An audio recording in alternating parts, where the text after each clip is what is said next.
ସବୁର କାରଣ ହେଲା ଯେ ଯୋଉ ଖାଇବାଟି ଆମେ ପ୍ରଥମେ ଯେତେବେଳେ ଖାଦ୍ୟ ଆରମ୍ଭ କଲୁ କି ଠାକୁରଙ୍କୁ ନେଇକି ଗଲୁ ସକାଳେ ଅହରହ ବର୍ଷା ହଉଥିଲା। ବର୍ଷା ସମୟରେ ମଠରୁ ଲକ୍ଷ୍ମୀଙ୍କ ଜଗମୋହନ ପର୍ଯ୍ୟନ୍ତ ଗଲା କେତେ ବାଟ ହେଲା ଯେତେ ବାଟ ନେଇକି ଗଲେ କିନ୍ତୁ କୌଣସି ଜରିଆ ବା ଛତା ପକେଇ ନେଇକି ଯାଇହବନି। ସେମିତି ଏଡେ ବଡ ଟାଏ ଫୁଲରେ ଯାଇଥିଲା ତ ଫୁଲରେ ଗଲାବେଳକୁ କଣ ହେଲା ନା ସେ ପାଣି ଖାଇଲା। ତାପରେ ସେଠି ଲକ୍ଷ୍ମୀଙ୍କ ଜଗମୋହନ ରହିଲା ସିଏ ପୁଣି ଗଲା କୋଉଠି ନା ଜଗନ୍ନାଥ ପାଖକୁ।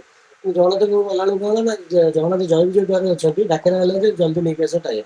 ତ ସେଠି ଯୋଉ 45 ମିନିଟ୍ ଆମେ ଠିଆ ହେଲୁ ବର୍ଷାରେ ଧରିକିରି ସେତେବେଳେ ବର୍ଷା ହେଲା ପ୍ରବଳ ବର୍ଷା ହଉଥିଲା ନା ବର୍ଷା ହେଲା ବେଳେ ସେ ବର୍ଷା ଜଳ ଯୋଉ ଟାୟାର ସମସ୍ତ ସେ ସୋଲ ଜିନିଷ ଗୁଡାକ ହଉ କି ଫୁଲ ହଉ ତୁଳସୀ ହଉ ଯୋଉ ପଦ୍ଧତି ଜିନିଷ ଗୁଡା ଲାଗିଥିଲା ସେ ସବୁ ଜଳ ପୁରା ପିଇକି ରହିଲା।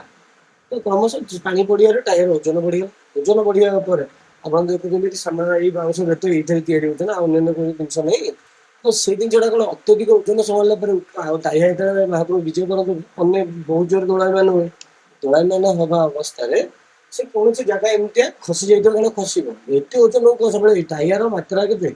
ଆଉ ଏଇ ବର୍ତ୍ତମାନ ତ ଜାଣିଛନ୍ତି ଶ୍ରାବଣ ମାସରେ ବର୍ତ୍ତମାନ ଆଷାଢ ମାସ ଚାଲିଛି।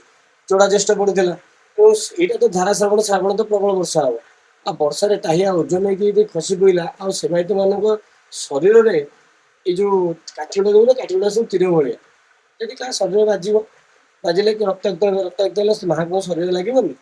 ତେଣୁ ସେ ଜିନିଷଟା ମହାପ୍ରଭୁ ଶ୍ରୀଅଙ୍କୁ କୌଣସି ବାଧା ନ ହଉ ସେ ନେଇକିରି ସେବାୟତ ମାନେ ଯୋଉମାନେ ଆମର ସେଠି ପହଣ୍ଡି ବିଜେ କରୁଥିଲେ ମହାପ୍ରଭୁଙ୍କ ଶରୀରକୁ ବାଧା ନ ହଉ ତେଣୁକରି ସେଟାକୁ କାଢିକିରି ଅନ୍ୟତ୍ର ରଖିଦେଲେ ଯେହେତୁ ମହାପ୍ରଭୁଙ୍କର ପହଣ୍ଡି ସୁଚାରୁ ରୂପରେ ହଉ ଏବଂ ମହାପ୍ରଭୁ ଶ୍ରୀଅଙ୍କର କୌଣସି ବାଧା ନାହିଁ। ଏଇ ଚିନ୍ତା ନେଇକି କରିଛନ୍ତି ନହେଲେ ୟା ଭିତରେ ଆଉ କୌଣସି କିଛି କାର୍ଯ୍ୟ ନାହିଁ।